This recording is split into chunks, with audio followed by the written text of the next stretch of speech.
Waves strategy advisers के CMT founder और CEO आशीष कयाल का कहना है कि हिंदुस्तान कॉपर अभी थोड़ा ठहरने के बाद 575 रुपए के पिछले स्विंग हाई की ओर बढ़ रहा है। उन्होंने मनी कंट्रोल को दिए एक इंटरव्यू में कहा कि हिंदुस्तान कॉपर में 575 रुपए से ऊपर ब्रेकआउट होने पर रैली 600 से 650 रुपए के लेवल तक और आगे बढ़ सकती है। नाल्को पर उनका मानना है कि जब तक स्टॉक पिछले दिन के निचले लेवल से नीचे बंद नहीं होता तब तक तेजी का मोमेंटम जारी रहने की उम्मीद है, जिसमें 400 रुपए या उससे ऊपर के टारगेट मिल सकते हैं। इस स्टॉक में पिछले सेशन में 4.5% की बढ़त हुई थी। उन्होंने हाल के सेशन में union bank of India, Vedanta, IndusInd bank और एमसीएक्स इंडिया की मजबूत रैली के बाद इन पर अपना टेक्निकल आउटलुक भी शेयर किया है। निफ्टी के बारे में उनका मानना है कि शुक्रवार की क्लोजिंग आने वाले हफ्ते के ट्रेंड को तय करेगी।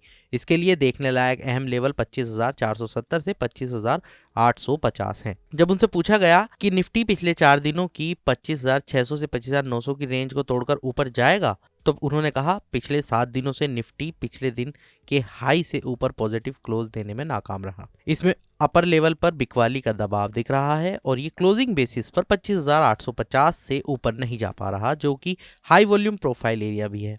शुक्रवार को दिन के आखिर तक इस लेवल से ऊपर क्लोजिंग देखना जरूरी होगा, जो कि ऊपर की तरफ ब्रेकआउट के लिए अगला वर्किंग डे है। नीचे की तरफ दिन के आखिर तक 25,470 से नीचे कोई भी क्लोजिंग चिंता का संकेत होगा। शुक्रवार की क्लोजिंग आने वाले हफ्ते के लिए ट्रेंड तय करेगी और नजर रखने लायक अहम लेवल 25,470 से 25,850 हैं। पिछले कुछ दिनों से bank Nifty short term moving average के आसपास घूम रहा है। जब उनसे पूछा गया कि क्या आपको लगता है कि बैंकिंग इंडेक्स में तेज बिकवाली के दबाव के बजाय रिकॉर्ड ऊंचाई की ओर बढ़ने की संभावना है, तो उन्होंने कहा कि बैंक निफ्टी 50 पीरियड ईएमए यानी एक्सपोनेंशियल मूविंग एवरेज पर टिका हुआ है और इंडेक्स अभी 58,800 से 59,800 की रेंज में ईएमए सपोर्ट के पास कंसोलिडेट हो रहा है। पीएसयू बैंक में लगातार रैली ने इंडेक्स में गिरावट को सीमित किया है। 59,800 के लेवल से ऊपर ब्रेक होने पर 60,400 और उसके बाद 61,000 के टारगेट के लिए रास्ते खुल सकते हैं, जबकि 58,800 से नीचे बंद होने पर यह संकेत मिल सकता है कि शॉर्ट टर्म टॉप बन गया है। क्या आपको उम्मीद है कि Vedanta, union bank of India और एमसीएक्स इंडिया में रिकॉर्ड हाई रैली रहेगी? तो इस पर उन्होंने कहा कि कमोडिटी की कीमतों में तेज बढ़ोतरी के कारण वेदांता रिकॉर्ड ऊंचाई पर पहुंच गया है। हालांकि जनवरी 2026 से 13% की तेजी के बाद आरएसआई ओवरबॉट है, इसलिए गिरावट का इस्तेमाल खरीदने के लिए किया जा सकता है जब तक कि पिछले दिन के निचले लेवल से नीचे क्लोजिंग ना हो। आने वाले महीनों में ऊपर के टारगेट 730 रुपए या उससे ज़्यादा हो सकते हैं। पीएसयू बैंकों का प्रदर्शन अच्छा बना रहा। पिछले सेशन में यूनियन बैंक ऑफ इंडिया के अच्छे तिमाही नतीजों के बाद इसके शेयर में लगभग 8% की तेजी आई और महीनों में पहली बार एक मजबूत बुलिश कैंडल बनी।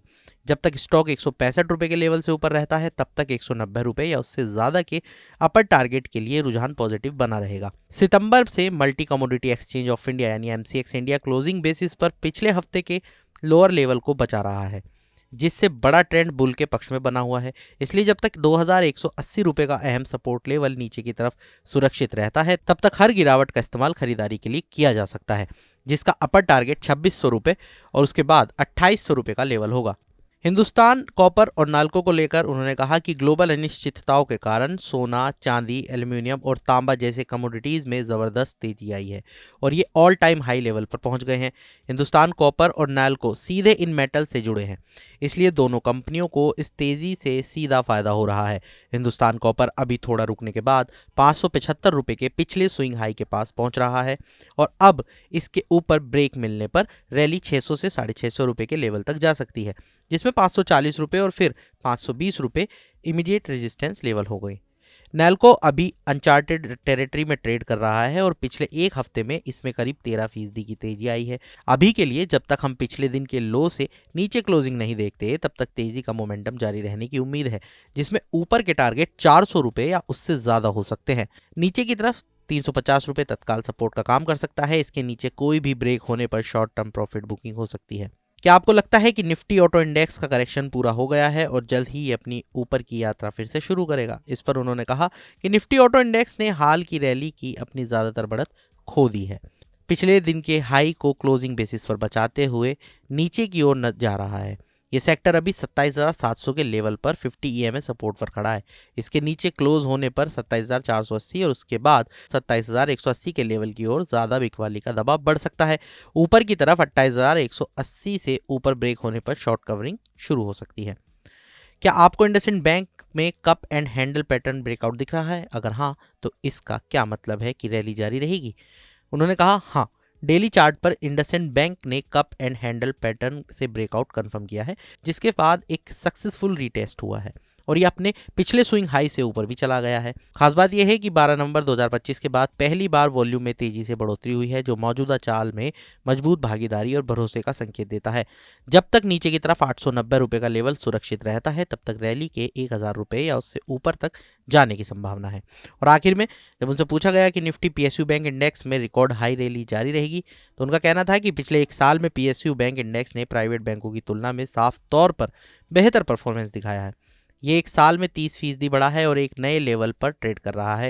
ये मजबूत रिलेटिव मोमेंटम बताता है कि बेहतर परफॉर्मेंस का ट्रेंड जारी रहने की संभावना है। ऊपर की तरफ इंडेक्स 9000 से और उसके बाद 9200 के लेवल तक जाने की क्षमता है, जबकि 8650 का लेवल एक अहम सपोर्ट लेवल बना हुआ है।